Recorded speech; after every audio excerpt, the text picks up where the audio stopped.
Halo, nama gua Lich. Video ini tentang Genjitsu Sugi Yusa no Oukoku Saikenki episode 9. Suatu hari Juna mendatangi kamar Soma.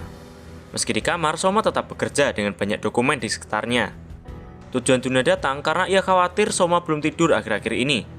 Juna menyuruh Soma untuk berbaring. Setelah itu ia mengelus kepala Soma sambil mengatakan bahwa Soma bisa memperlihatkan sisi lemahnya apabila ia tidak bisa memperlihatkannya kepada Lichia. Juna terkejut karena Soma langsung tertidur karena efek dari kelelahannya. Berada di kota Randall, wilayah Duke Karmin, terjadi pertemuan antara tiga Duke. Mereka membahas apa yang akan dilakukan kepada Raja baru, Soma. Duke Castor dan Karmin memiliki niatan kuat untuk melawan Raja baru, Soma. Sedangkan Duke Walter justru agak memihak Soma karena pemerintahannya yang sangat bagus. Hal itulah yang mempertanyakan Walter kepada Karmin, kenapa tetap melawan Raja Soma. Duke Karmin menjawab bahwa Soma membuang banyak hal tanpa berpikir dua kali.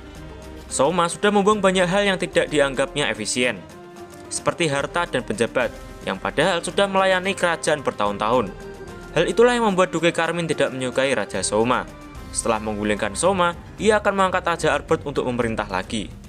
Karena khawatir, Walter menyuruh Castor Vargas untuk memutuskan hubungan dengan keluarganya, karena akan dicap sebagai pengkhianat. Akan tetapi, Carla yang merupakan anak tertua Castor sekaligus cucu Walter menolak rencana tersebut. Bahkan ia ingin ikut andil dalam perang melawan Raja baru, karena ia beranggapan bahwa Raja baru telah merebut tahta dan menculik temannya yaitu Lichia. Di kota Van, ibu kota kerajaan Amidonia, raja mereka mendapatkan surat yang berisikan persetujuan dalam menerima tawaran bantuan dari Amidonia. Raja tersebut mengatakan bahwa apabila Duke Karmin di masa jayanya, ia tidak akan menerima tawaran Amidonia. Tak jauh dari kastil, Roro yang merupakan putri kerajaan sedang murung karena mempunyai ayah dan kakak yang sama bodohnya, karena mereka menyulut api peperangan, padahal keadaan kerajaan sedang tidak stabil.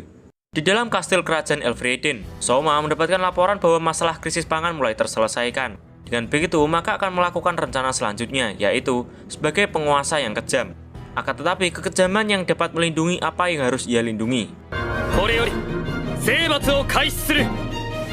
Kembali ke kerajaan Amidonia, Raja telah mengumpulkan pasukannya.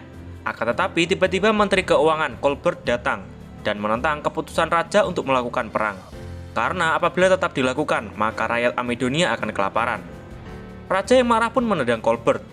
Tak menyerah, Colbert beralasan deklarasi umat manusia agar tidak melanjutkan peperangan. Deklarasi manusia dipelopori oleh Kekaisaran Grand Chaos yang dibuat untuk menghentikan konflik antar manusia dan berfokus untuk mencegah monster dari iblis agar tidak menjajah lebih jauh. Salah satu dari 3 poin utama yaitu perubahan wilayah kerajaan tidak akan diakui, dan apabila itu dilanggar maka akan mendapat masalah dengan Kekaisaran Grand Chaos. Raja yang akan mengeluarkan pedangnya dapat disela oleh Julius yang merupakan seorang pangeran. Ia membantah apa yang dikatakan oleh Colbert karena Elfrieden ternyata belum menandatangani deklarasi tersebut. Lalu Raja mencopot jabatan Colbert sebagai Menteri Keuangan dan mengusirnya. Di luar, Colbert disambut oleh Roroa. Melihat keadaan Colbert, Roroa agak menyayangkan apa yang sudah dilakukan oleh ayahnya. Lalu ia mengajak Colbert untuk kabur. Saat ini, Soma sedang mengadakan Zoom meeting dengan 3 Duke. Ia langsung mengeluarkan ultimatum bahwa apabila mereka tidak mematuhinya, maka akan dicap sebagai pengkhianatan. Sebelum menjawab, Walter bertanya apa yang akan dilakukan Soma dengan wilayah 3 Duke. Soma menjawab bahwa ia tidak akan mengambil tindakan terhadap wilayahnya. Akan tetapi, ia akan menggabungkan 3 angkatan bersenjata dengan pasukan terlarang kerajaan. Dengan kata lain, Soma akan menghapus hak militer yang dimiliki oleh 3 Duke. Castor pun marah dengan jawaban Soma. Padahal sistem tersebut sudah dibuat dari zaman dulu dan bertujuan untuk menyeimbangkan kekuatan kerajaan. Soma kembali menjawab bahwa sistem tersebut tidak masalah apabila di masa kedamaian. Akan tetapi, di masa yang tidak stabil ini akan jadi penghambat dalam mengambil keputusan. Banyak memiliki struktur komando akan menjadi sia-sia. Castor bertanya bagaimana kalau pusat militer, yaitu Soma, justru menjadi korup atau diktator. Soma dengan lantang menjawab. Walter kembali bertanya tentang pembangunan kota di pesisir pantai. Soma menjawab bahwa kota tersebut akan menjadi kota pelabuhan perdagangan sekaligus tempat wisata. Dan Lagoon City akan tetap jadi kota pelabuhan angkatan laut.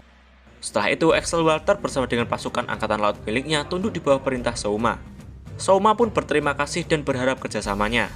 Lalu, Soma juga meminta Castor untuk bekerja sama dengannya. Akan tetapi, sangat disayangkan Castor tidak dapat memenuhi permintaan Soma. Ia juga curiga terhadap Raja Albert yang tiba-tiba menyerahkan tahtanya. Listia yang merupakan putri Raja Albert juga tidak mengetahuinya. Akan tetapi ayahnya mengatakan, jika aku mengambil tindakan apapun, beberapa orang akan mulai curiga, dan sekarang Soma adalah rajanya. Varga selalu menegaskan bahwa ia tidak bisa menerima Soma sebagai raja, dan ia akan berada di pihak Carmine. Keputusan tersebut dibuat oleh dirinya sendiri, dan pasukannya hanya berjumlah 100 kesatria Wyvern, dan sisanya akan tetap netral. Lalu Soma berhadapan dengan Carmine.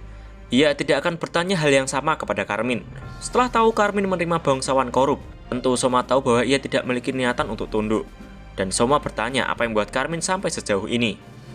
Carmine menjawab bahwa ini adalah kebanggaan sebagai seorang pejuang. Setelah 55 tahun, kemampuannya menurun dan sekarang, ia memiliki kesempatan untuk memilih masa depan Elfrieden. Dengan itu, gejolak antara Carmine dan Soma semakin membesar. Bahkan Soma mengatakan bahwa ia akan melangkahi tubuh tua Carmine.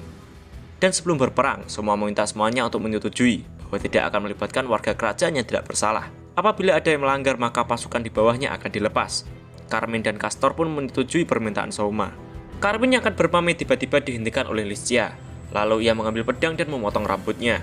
Hal tersebut tentu mengejutkan semua orang yang melihatnya. Setelah Carmine dan Castor disconnect, Soma meminta maaf kepada Axel Walter karena tidak bisa meyakinkan Castor. Lalu Soma bertanya tentang seseorang dan tiba-tiba Juno terlihat di belakang Axel Walter. Ternyata Juno merupakan cucu dari Axel Walter. Ia diperintah untuk menilai kelayakan Raja Soma, apakah layak dilayani atau tidak.